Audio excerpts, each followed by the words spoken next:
Olá, meus amigos, minhas amigas, futuros policiais rodoviários federais. Professor Leandro Signori, mais uma vez, sempre é uma grande satisfação estar aí com vocês, participando de uma maratona para a Polícia Rodoviária Federal na nossa disciplina de geopolítica. Vamos já iniciando aqui a nossa participação na maratona.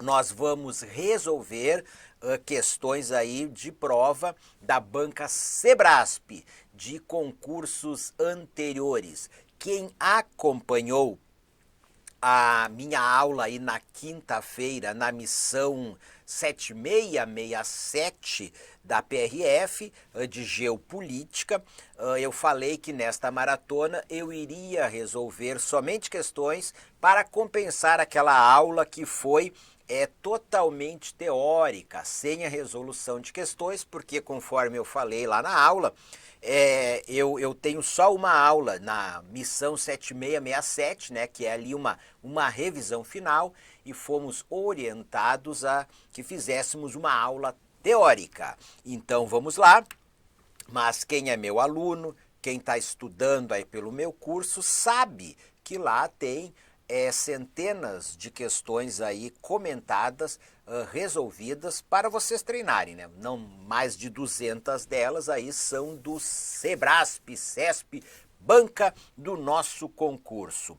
Vamos lá então, a primeira questão, inclusive, ela é do concurso anterior da Polícia Rodoviária Federal de 2019. Vamos ver o que é que essa questão está dizendo. Até vou comentar esse texto introdutório, que eu acho ele bem interessante. Diz o seguinte, ó: como salienta Milton Santos, a noção de território na atualidade transcende a ideia apenas geográfica de espaços contíguos, vizinhos que caracterizam uma região, estendendo-se para a noção de rede.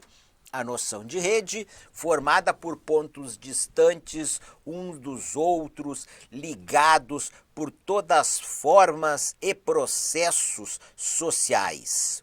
Ligados por todas as formas e processos sociais. O espaço econômico, nesse sentido, é organizado hierarquicamente. O espaço econômico, nesse sentido, é organizado hierarquicamente. Como resultado da tendência à racionalização das atividades, e se faz sob um comando, que tende a ser concentrado em cidades mundiais, em que a tecnologia da informação, ela desempenha papel relevante. Esse comando, então, passa a ser feito pelas empresas. Por meio de suas bases em territórios globais aí diversos. Bom, vejam só que é um texto introdutório. Vocês vão ver que a questão que veio na sequência não era uma questão aí difícil, era uma questão fácil. É um texto, inclusive, falando em outras palavras, aí ele está fazendo uma análise da globalização mundial na atualidade.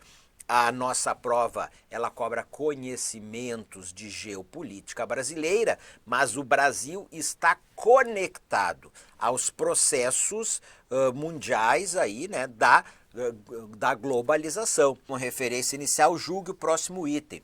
E aí, pessoal, é uma característica das questões do Sebrasp, colocar um texto, certo? E às vezes um texto até grande, e aí vocês vão ler o texto, de repente, nossa, esse texto é complexo, eu não entendo isso, o professor não ensinou isso, mas aí pode ser para te apavorar, tá? Para te apavorar, e o que está no texto nem era conteúdo a ser estudado, mas o que você vai ter que responder é o que está no comando da questão. Então veja o que diz aqui, ó.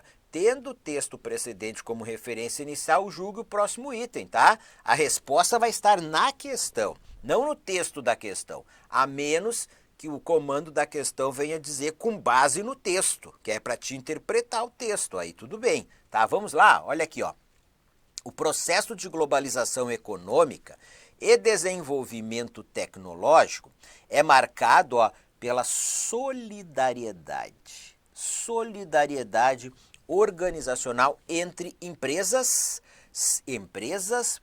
sistema financeiro, tecnologia e lugares eleitos como regiões de investimento pela economia globalizada e com o capital globalizado. Tá, pela economia globalizada e com o capital globalizado, busca-se desenvolver as regiões. De modo a diminuir, olha aqui, ó, diminuir as desigualdades regionais e a oferecer uma economia justa e solidária. Meus amigos e minhas amigas, o gabarito desta questão, ele está errado. E aí eu faço a pergunta para vocês, quem tem ali, ó, o mínimo de conhecimento econômico, ou quem se lembra lá do seu estudo de geografia do ensino médio, quem sabe o que é capitalismo, quem sabe o que é a competição no capitalismo, vocês acham que nós temos essa solidariedade? Uma empresa é solidária com outra. Então, solidariedade entre empresas, sistema financeiro e tecnologia. Vocês acham que tem isso? Existe competição entre empresas, entre bancos, entre desenvolvedores aí de tecnologia. Ah, mostrei aqui o iPhone 11, daqui a pouco já tem um iPhone 12, como eu disse. Aí vocês acham que existe uma solidariedade com a Samsung, também fabricante de aparelhos celulares, com a chinesa Huawei, tão falada chinesa Huawei, fabricante de telefones celulares? Não, né? Existe uma competição. Claro que existe ali, ó, uma atuação em rede, no sentido que a produção de uma determinada empresa, ela está espalhada em diferentes países do mundo e ela tem muitos fornecedores. Novamente, o caso do iPhone e o próprio caso aí dos veículos automotores da Ford, né? Então, uma rede produtiva espalhada em diversos países no mundo e onde, digamos, novamente, a própria Ford, né? Tanto que as indústrias automobilísticas, elas são chamadas de montadoras de automóveis. Foi-se o tempo que se falava em fabricantes de automóveis, montadoras. Então, tem os fornecedores de todas as peças e elas montam o automóvel. Então, é uma rede, uma economia aí em rede, mas mesmo assim há uma competição ali, tá? Agora, esses lugares eleitos como regiões de investimentos pela economia globalizada.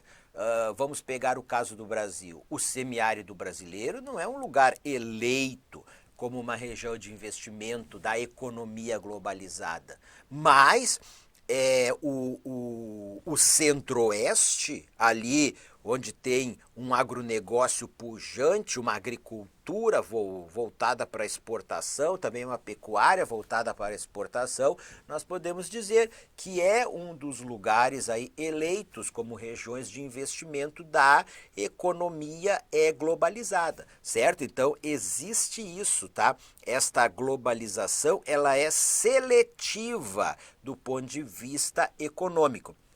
E aí, ó, o capital globalizado, ele não tem nenhuma preocupação pelo desenvolvimento regional e pela diminuição das desigualdades regionais, muito menos que a economia seja justa e solidária. Ele tem aí, e isso é inerente ao capitalismo, tá? Ele busca, digamos, a obter aí o lucro e, enfim, cada vez mais as empresas, as corporações sobreviverem, crescerem e ampliarem aí o seu mercado, certo? Minhas amigas e meus amigos, tranquilo? Esta questão aí, vamos para a próxima questão. O que ela está dizendo? A respeito da dinâmica socioeconômica do território brasileiro. Julgue os itens que se seguem. O fato de o produto interno bruto do Brasil estar entre os 10 maiores do mundo, olha aqui, reduziu a desigualdade social na última década. Vocês acham que a desigualdade social no Brasil ela se reduziu na última década? É cilada, Bino. Cuidado, cuidado. Vejam só, o Brasil, ele até 2019, ele ainda era uma das 10 maiores economias do mundo. Vamos aguardar aí os dados do ano de 2020, do Produto Interno Bruto dos países. Nós tivemos uma pandemia de Covid-19, mas, enfim, algumas informações já estão dizendo que o Brasil deixou de ser uma das 10 maiores economias do mundo. Passaríamos de nono para a 12ª maior economia do mundo.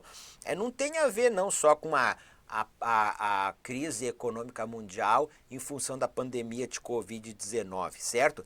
Tem a ver já há alguns anos nós tivemos crise econômica em 2015 e 2016, aí 17, 18, 19, a economia brasileira, o PIB brasileiro cresceu muito pouco mais de 1%. Tem a ver muito mais com o baixo crescimento econômico do Brasil aí na segunda metade da segunda década aí do século aí 21, tá? Agora, pessoal, o crescimento do PIB, ele por si só não é um indicador de redução ou de ampliação da desigualdade social. Para isso, são necessárias políticas socioeconômicas que reduzam a desigualdade social, certo? Tá bom? Então é isso aí, o gabarito dessa questão está errado. Uma coisa é crescimento do produto interno bruto, ok? Outra coisa é redução da desigualdade social e, enfim, esse crescimento do PIB, pelo menos aqui no caso brasileiro, ele não contribuiu para a redução da desigualdade social. Vamos aqui adiante. Próxima questão, o que ela está dizendo? No Brasil, a grande variedade no desenvolvimento de patentes, que envolve tecnologias de ponta, o que tem gerado cada vez mais empregos no setor secundário brasileiro. Olha aqui, ó, grande variedade. Existe uma grande variedade no desenvolvimento de patentes. Pessoal, mais uma questão em que o gabarito está errado. Como eu gostaria que isso fosse verdade. O que vocês aí têm que verificar?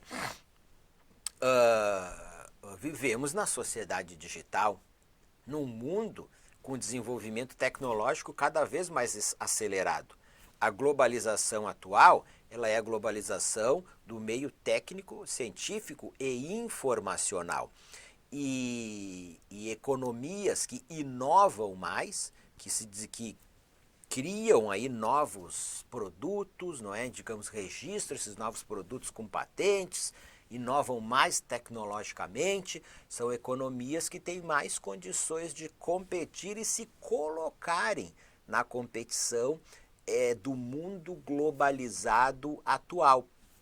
E o Brasil não é um grande desenvolvedor de patentes, não, infelizmente.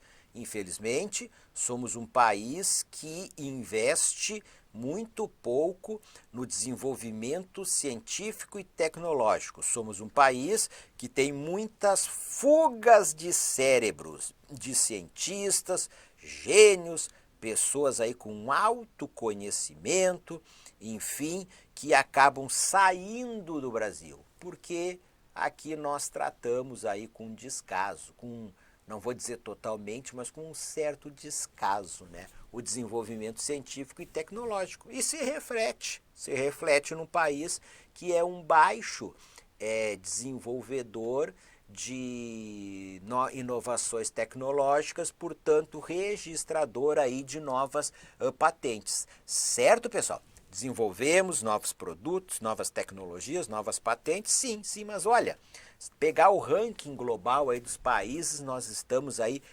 bem lá embaixo, certo?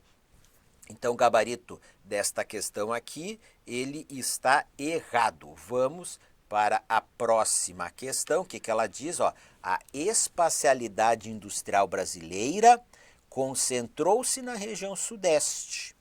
Beleza.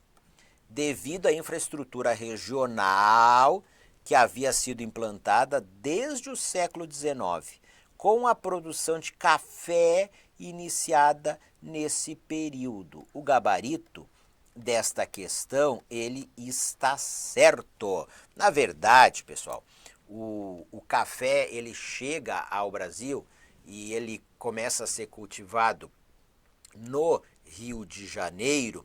Aqui falou século XIX, no século XVIII, tá? No século XVIII. Mas, claro, essa grande expansão da lavoura de café, do plantio do café, se deu aí no século XIX, né? 1850 até a crise econômica mundial de 1930. Então, está falando da espacialidade industrial brasileira. Espacialidade, espaço geográfico, território, aonde é que se concentrou a industrialização brasileira. Tá? É isso que a questão aí está querendo dizer, onde que ela se concentrou, e ainda é o estado com o maior número de empresas industriais, de unidades fabris, e com o maior valor de produção industrial. Foi primeiro na região sudeste, e dentro da região sudeste, especialmente no estado de São Paulo. Ok? Então, o que nós tínhamos ali? Os cafeicultores, pessoal capitalizado com dinheiro, e que eles investiram na industrialização brasileira. Claro que nós tivemos ali a ação governamental do governo de Vargas, as indústrias de base, lá naquele início da industrialização brasileira, mas foram também capitais privados, né, dos cafeicultores. Aí fala, devido à infraestrutura regional. Havia uma infraestrutura para quê? Para o escoamento da produção de café, ferrovias, e aí o principal porto exportador, o Porto de Santos. E essa infraestrutura ferroviária e portuária, ela foi aproveitada para o escoamento da produção industrial e para quê? Para a chegada de matérias-primas necessárias para a produção de produtos industriais, enfim, e alimentos e outros produtos diversos para as cidades, né? Para um país aí que se urbanizava. Passava ali, sua população urbana passava a crescer muito rapidamente. Então o gabarito dessa questão está certo. Vamos aqui para a próxima questão. O que ela está dizendo? A regionalização brasileira em regiões geoeconômicas seguiu o critério. Então, a regionalização por complexos geoeconômicos ou regiões econômicas, a regionalização proposta em 1964 pelo geógrafo Pedro Geiger, com base na realidade socioeconômica do Brasil. Olha o que diz aqui. Seguiu o critério de delimitação de fronteiras estatais do IBGE, dividindo-se o Brasil em 3 macro-regiões. Pessoal, seguinte, os limites, né? As divisas entre os estados. Então, isso seriam as fronteiras estatais que a questão está dizendo. Nós sabemos que não, né? Sabemos que o Pedro Geiger, ele na sua proposta das regiões geoeconômicas, ele propõe aí, 3 regiões geoeconômicas. O Centro-Sul,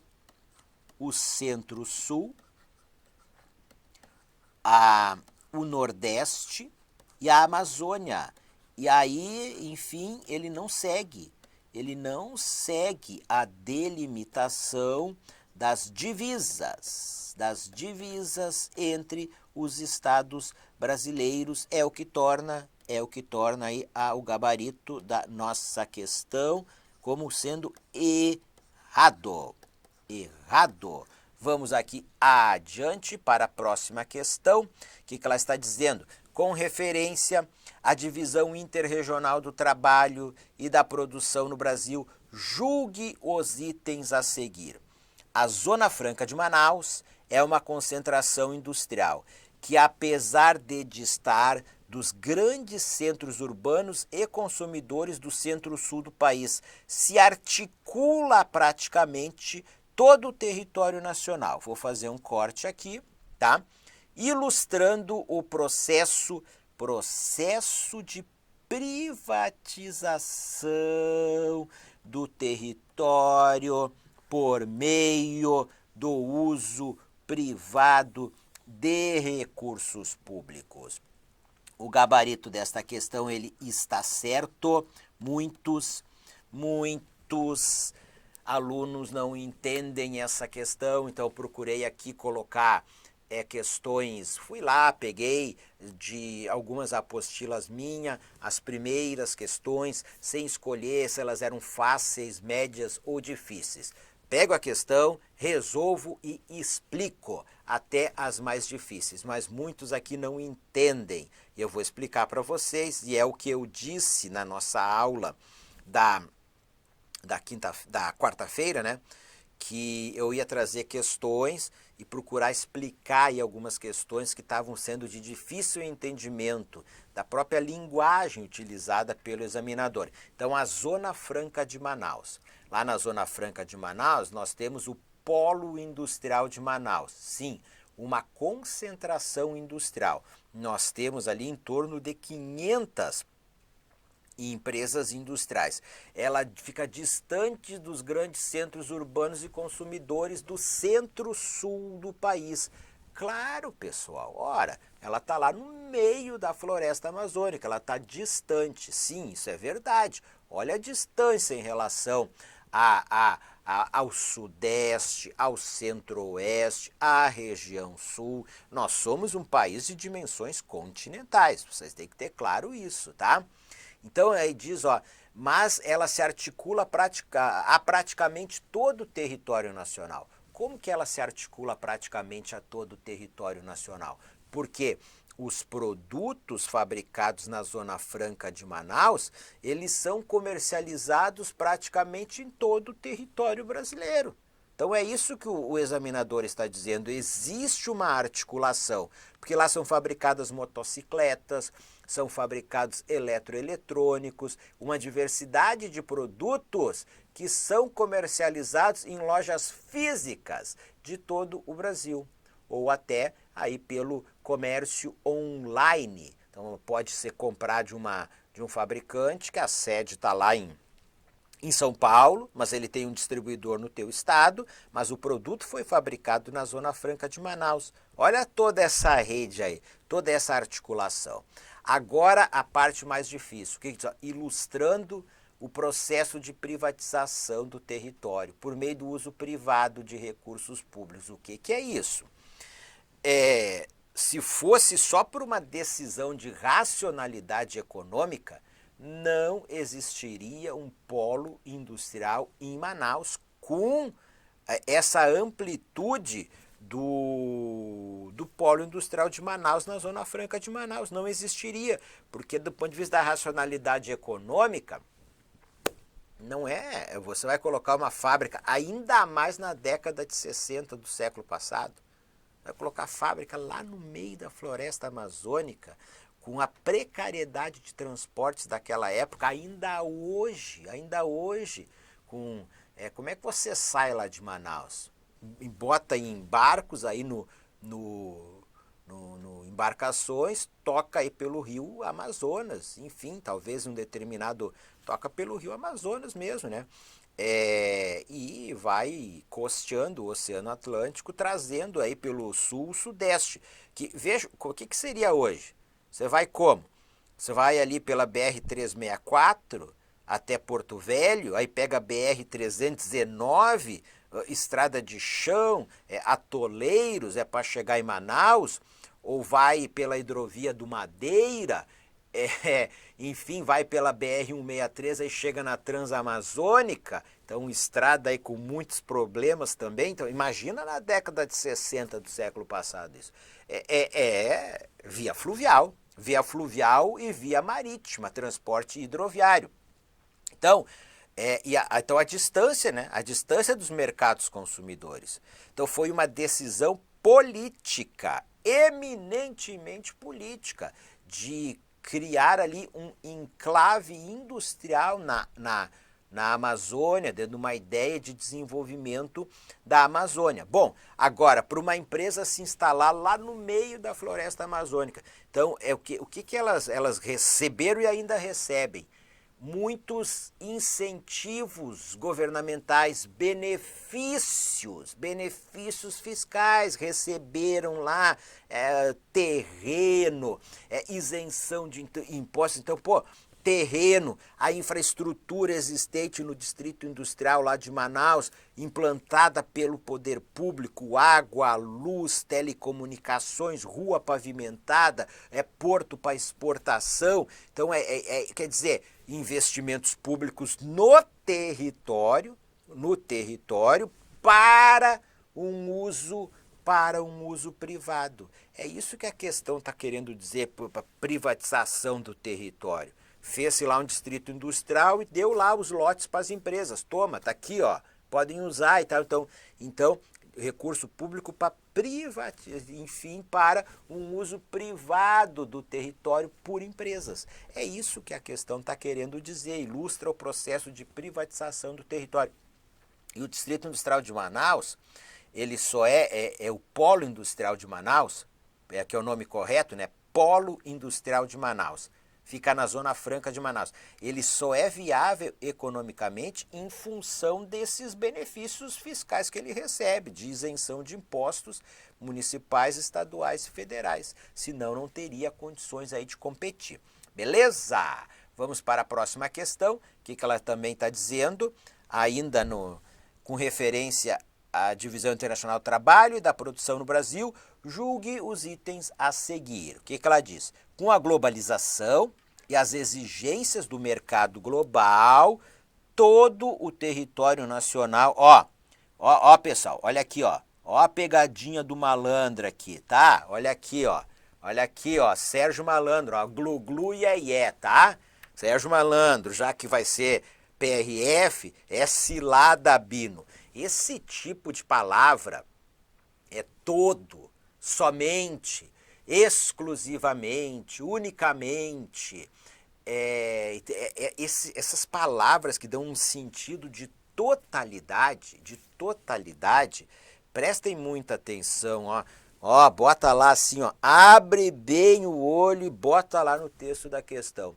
A possibilidade da questão estar errada é muito grande. Então vem o que diz aqui, ó. Com a globalização e as exigências do mercado global, todo o território nacional se inseriu em dinâmicas de competição internacional, ligadas à exportação de produtos agropecuários e industriais, ou nas atividades de suporte ao circuito superior e inferior da economia, gerando ciclos de desenvolvimento econômico. Bom, vocês já viram que o gabarito da questão ele está errado. Então vejam só, globalização e as exigências do mercado global. Não é verdade que todo o território brasileiro está inserido nessa dinâmica de competição internacional. Não, ele está... E também há uma inserção diferenciada, certo?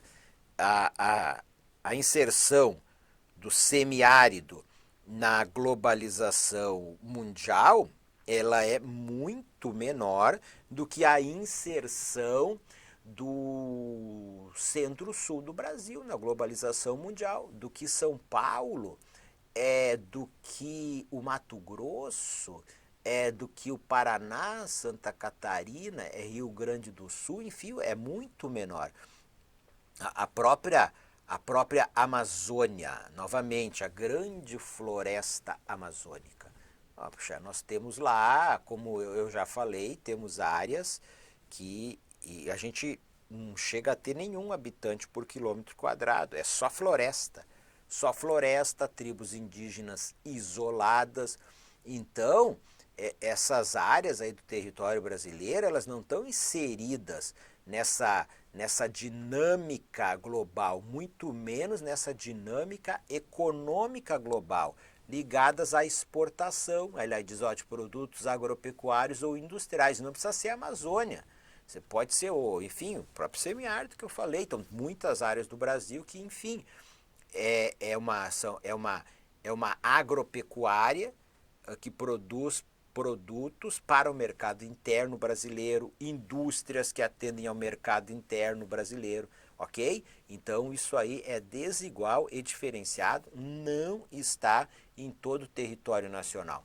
Aí a questão lá, ela vai falar, vou fazer um corte aqui, ó, vai falar ou nas agropecuários, industriais ou nas atividades de suporte, vamos fazer um corte e dizer ao circuito superior e ao circuito inferior da economia, gerando ciclos de desenvolvimento econômico. Bom, vejam só, o professor Milton Santos, ele tem um livro que ele é O Espaço Dividido, os dois circuitos da economia urbana.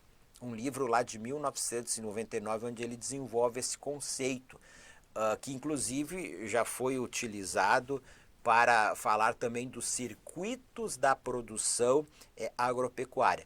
Mas então ele diz o seguinte, olha, há um circuito superior nas cidades, ligado à alta tecnologia. Então ele fala com atividades ligadas ao setor secundário é a indústria, e ao terciário também, daí ele fala de serviços, de bancos, do comércio, aí no setor secundário uma indústria exportadora, o próprio setor aí de transporte, a rede hoteleira, aeroportos, enfim, serviços modernos. Então esse circuito superior, ele é um que incorpora mais tecnologia, portanto mais ligado, de alta tecnologia, mais ligado a essa conectividade com a economia aí globalizada. Então ele fala isso aí, tá? Mais inserido na globalização econômica mundial.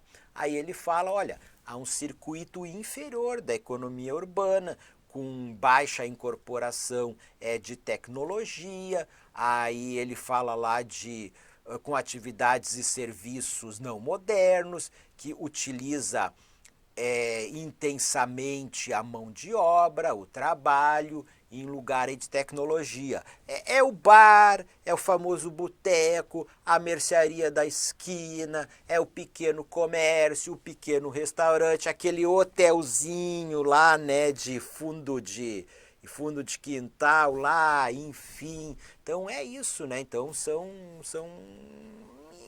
enfim. E aí essa tecnologia, vocês não têm que entender como sendo somente para a fabricação de um produto industrial ou um equipamento tecnológico utilizado para a prestação de um serviço também. Lá no restaurante eles têm lá uns fogões super modernos, aí para limpeza eles têm aqueles robozinhos. Não, o professor Milton Santos fala também da complexidade tecnológica da gestão. Então essas grandes corporações, essas grandes empresas, elas têm, digamos, um sistema de gestão muito complexo. Ora, isso teve estudo, teve pesquisa, teve informação. Então é uma atividade corporativa complexa também, uma gestão complexa. tudo isso ele coloca dentro desse desenvolvimento aí tecnológico. Certo, meus amigos e meus amigos? Vamos adiante, que senão vai terminar o nosso tempo. A gente não vai conseguir resolver todas as questões. Vamos ver o que isso aqui diz, ó. As atividades corporativas de empresas nacionais e internacionais, produção, circulação, distribuição e consumo, integram partes expressivas do território brasileiro por meios de redes de infraestrutura, de informação e comunicação. Perfeito, gabarito certo. Empresas nacionais, empresas internacionais. Então vamos lá. Produção é produzir mesmo. Circulação é circular, é transportar, é levar aí da área produtora lá para o consumo final, é distribuir, distribuição nas cidades, nos centros distribuidores, o consumo. Daí ele diz, ó, integram partes expressivas do território brasileiro. Novamente, não integram todo o território brasileiro, mas partes expressivas do território brasileiro, por meios de redes de infraestruturas, rodovias, ferrovias, portos, aeroportos, mas aqui nós estamos. Isso são redes de infraestrutura que façam com que a produção ela circule. Redes de informação, né? De onde está sendo produzido, aí está sendo comprado, aí tem uma negociação, isso é informação que está circulando, informação sobre a produção, o marketing, a divulgação, então redes de informação, de comunicação, tudo isso. Vejam vocês que é só entender essa linguagem geográfica, certo? Entendendo essa linguagem aí, o que parece ser algo difícil, o que é isso que está dizendo aqui? Passa a ser fácil, passa a ser algo fácil. Joia? Vamos aqui adiante para a próxima questão, o que ela está dizendo? A partir da reestruturação produtiva do território brasileiro imposta pela globalização, 3 das principais metrópoles nacionais, São Paulo, Rio de Janeiro e Brasília, passaram a ter relações de complementaridade e de cooperação. Então, relações de complementaridade e de cooperação. Enquanto São Paulo emergiu como potência industrial e o Rio de Janeiro expandiu sua relevância econômica, Brasília se consolidou como centro político do território. Pessoal, o gabarito dessa questão, ele está errado. E muita gente aqui não consegue perceber onde que está o erro. O erro da questão. Aqui, ó. O erro está dizendo que há relações de complementaridade e de cooperação entre São Paulo, Rio de Janeiro e Brasília, porque está falando do que? Reestruturação produtiva do território brasileiro. Bom, pelo menos no meu entendimento, o gabarito da questão ele está errado e no meu entendimento só pode ser esse o erro aí da questão. Então, a globalização ela impôs uma reestruturação produtiva, né, para não só o território brasileiro, enfim, né, mas para aí o território aí, né, enfim, global, né, todos os países aí, tá? Mas e aqui a questão ela também não se situa no tempo, não diz quando, de quando até quando.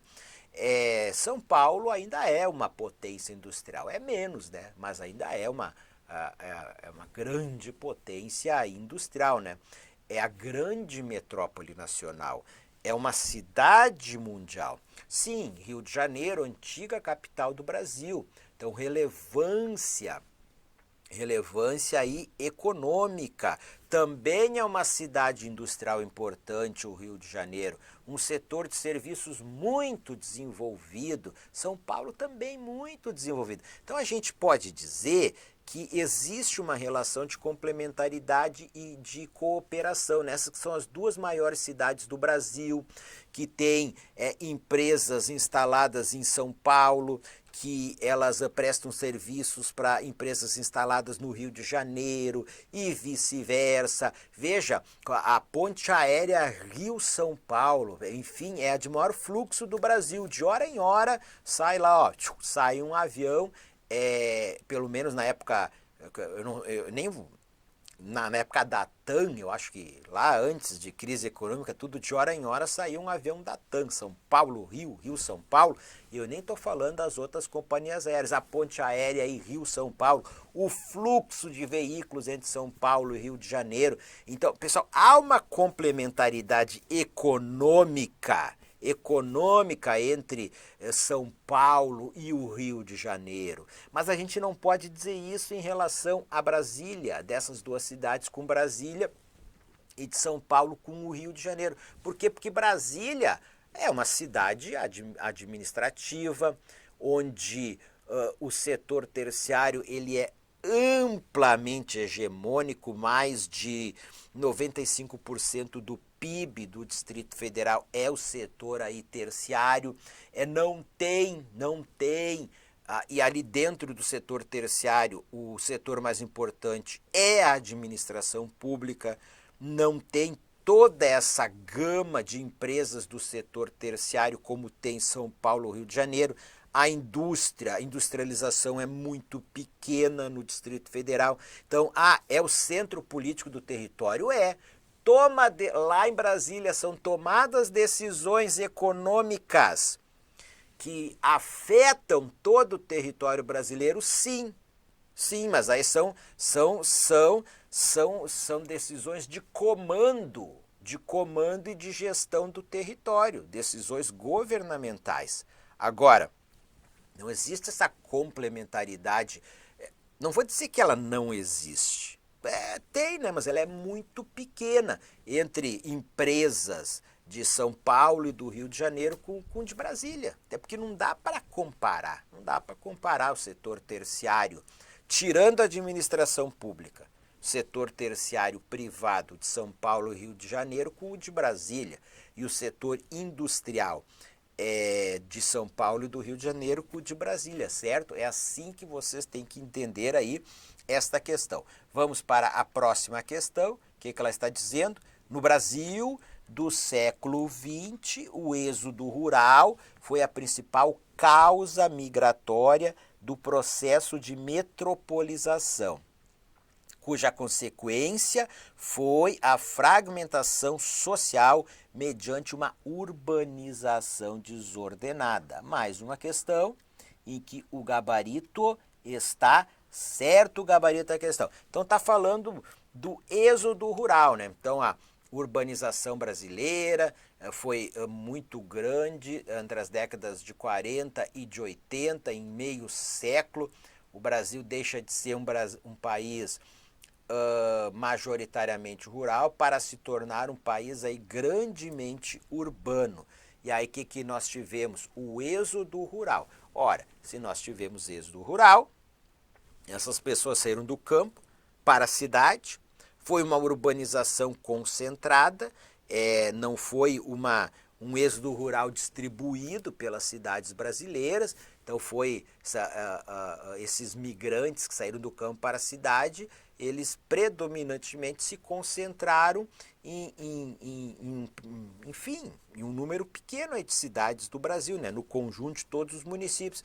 Então, São Paulo, Rio de Janeiro, Belo Horizonte, Porto Alegre, enfim, capitais, né? Capitais, grandes cidades brasileiras. Então, nas cidades vizinhas, né? Então formando aí as grandes metrópoles brasileiras, a conurbação de muitas cidades, enfim, que isso é expressão aí das regiões metropolitanas, certo? Não foi algo planejado pelo poder público, foi uma urbanização desordenada, uma urbanização desigual, que aí a questão fala da fragmentação social. Sim, fragmentação social e da segregação espacial ou socioespacial aí das cidades brasileiras. Fechou? Vamos para a próxima questão aqui, ó. Com relação ao planejamento territorial e ambientes urbanos, julgue o item subsecutivo. As cidades no Brasil, em suas diferentes escalas, metrópole, cidade média ou pequena, apresentam elementos de desigualdade que se expressam no território. Tranquilo, certíssimo, certíssimo. A precarização da habitação e do saneamento básico contribui, não é o único fator, para os únicos fatores para a formação de periferias pobres, parcialmente integradas à dinâmica urbana. O gabarito desta questão, ele aqui está certo, então está dizendo que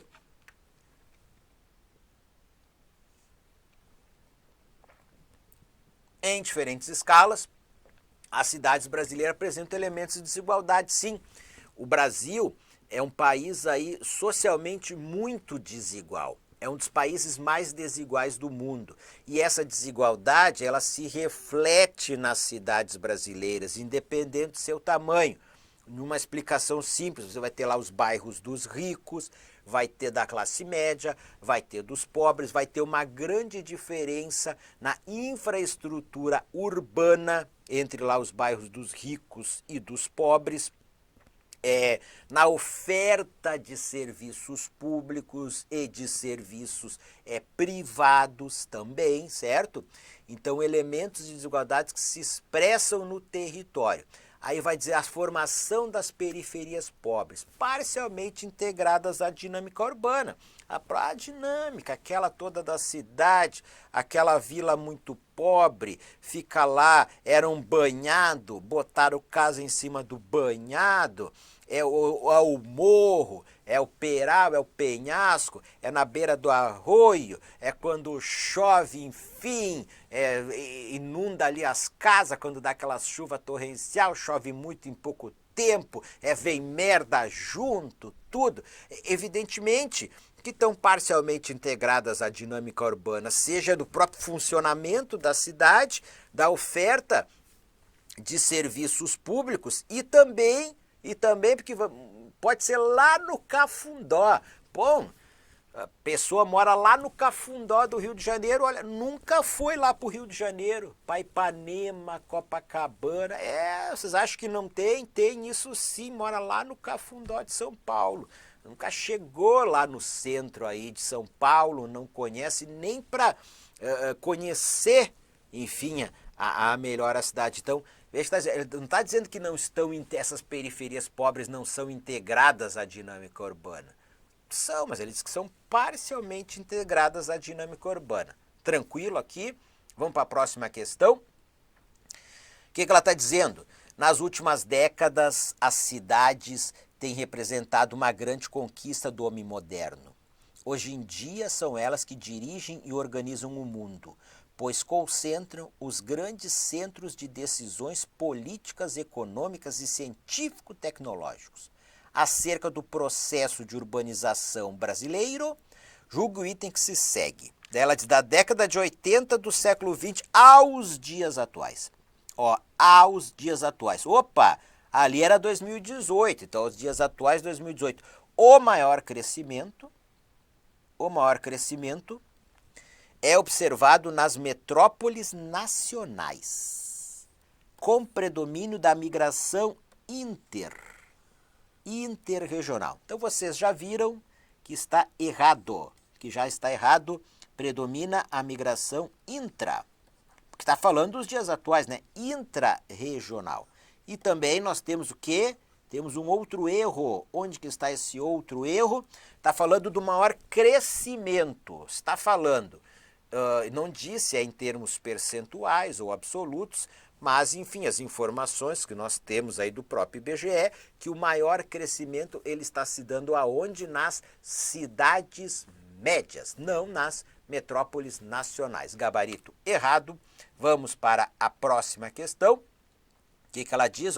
A urbanização brasileira ocorreu inicialmente em áreas isoladas, como verdadeiras ilhas, generalizando-se somente a partir do século XX. Somente a partir do século XX que ela vai se generalizar é no Brasil. Certo, o gabarito está certo aqui. Então, o que o examinador ele está querendo dizer? Bom, vamos lá. Então, nós tínhamos, antes ali da industrialização brasileira, que fomentou a urbanização, certo? O que está dizendo ali, ó?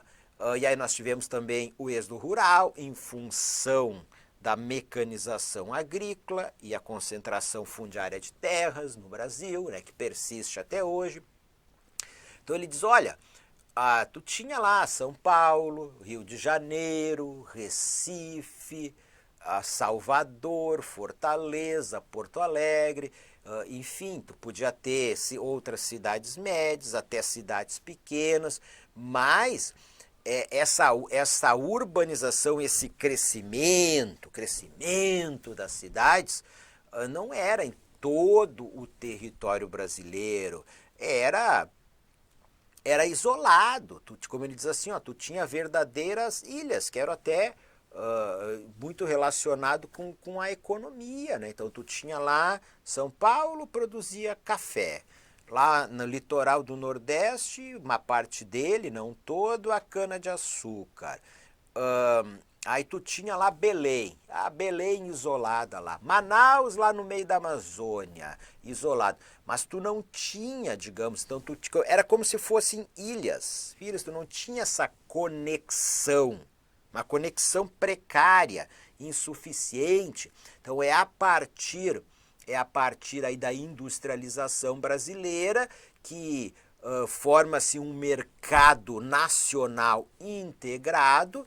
Então isso faz com que a urbanização ela se espalhe por todo o território brasileiro, embora nós ainda temos na atualidade áreas muito pouco povoadas no Brasil, nós temos ainda grandes vazios demográficos no Brasil, certo? Então, gabarito certo, vamos para a próxima questão. O que está dizendo? O processo de urbanização no Brasil constitui uma urbanização terciária. Urbanização terciária. Sabe mais uma questão que o pessoal tem dificuldade. Com o crescimento de atividades terciárias qualitativamente pouco especializadas e de baixo valor agregado, inclusive as que fazem parte da economia formal. Vamos lá, pessoal, o gabarito está certo, tá? Vejam só, então nós temos lá o setor primário, a agropecuária, o setor terciário, a indústria, e nós temos o setor terciário, o comércio, os serviços, a administração pública, as escolas, as universidades, a educação, a saúde, o hotel, o restaurante, o transporte coletivo, o transporte de carga, o transporte individual. Tudo é setor terciário, pessoal, que não é agropecuária e não é indústria, banco. Também é setor terciário, que não é agropecuário, que não é indústria, é setor terciário. Então, é natural que a urbanização ela é terciária em países aí que tiveram um processo de urbanização, certo? Então, o setor terciário, ele é o setor hegemônico na economia brasileira, é dos países emergentes e dos países aí desenvolvidos. Então, via de regra, é em todos eles. Agora, claro que no Brasil, a gente fala que nós temos uma hipertrofia do terciário. Ele é um setor aí muito grande, né?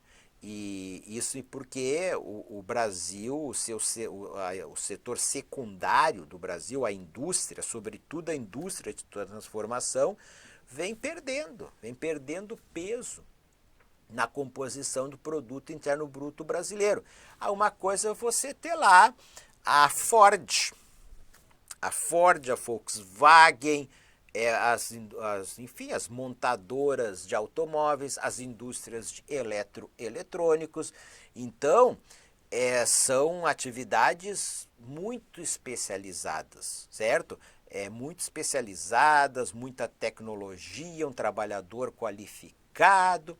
Então, elas são qualitativamente muito especializadas e produzem aí, né, produtos de alto valor agregado. Outra coisa é tu ter o setor terciário. Ah, o transporte de carga.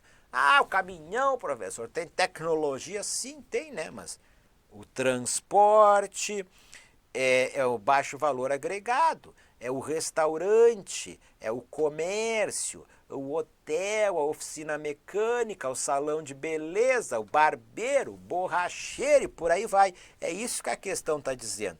Elas são qualitativamente pouco especializadas e de baixo valor econômico agregado, certo? Inclusive as que fazem parte da economia formal, enfim. Empresas registradas, regularizadas, trabalhadores formalmente contratados, inclusive essas também. O gabarito está certo. Próxima questão é a última questão. Estamos encerrando. O que diz? Ó, a condição de acesso proporcionada pelos diferentes níveis de renda da população. Pouco interfere, olha só, pouco interfere na dinâmica espacial da rede urbana brasileira. Claro que o gabarito aqui está errado. O que a questão está dizendo?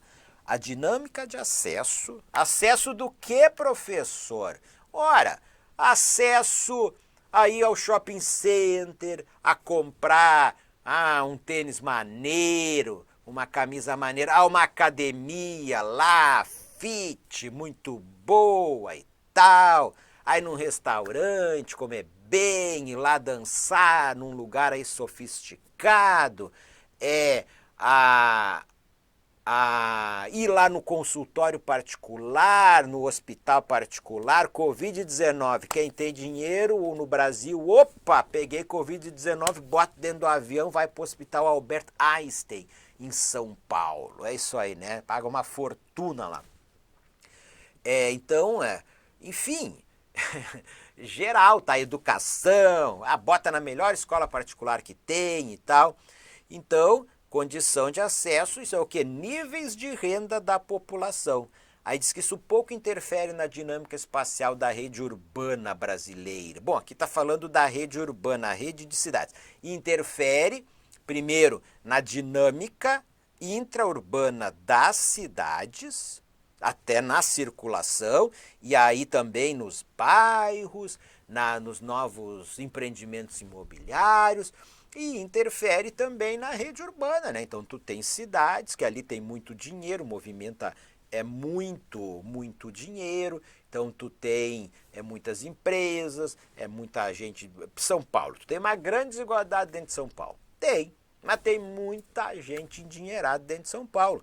Então, ali, para aqueles ali que têm dinheiro, tem serviços de excelência internacional, Rio de Janeiro também, Brasília também, várias cidades. Agora, aí tu pega, vai para uma cidade lá no interior do semiárido, lá no interior da Amazônia, lá também. Bom, né?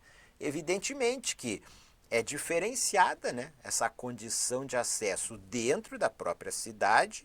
E aí, se a gente for olhar do ponto de vista das cidades, né, a condição de oferta, de acesso que cada cidade tem a essas empresas, a esses produtos, a esses serviços e também das suas populações, tá? Interfere sim, interfere muito na dinâmica espacial da rede urbana brasileira e na dinâmica interna das cidades brasileiras. Certo, minhas amigas e meus amigos? Gabarito aqui está errado. Olha aí, ó. Quem ainda não me segue, sigam-me nas minhas redes sociais. Aí está. Vocês já sabem. O meu Telegram, o meu Instagram e meu canal do YouTube. Nos vemos aí nos próximos eventos para o concurso da PRF. Eu desejo a todas e todos vocês bons estudos e um grande abraço.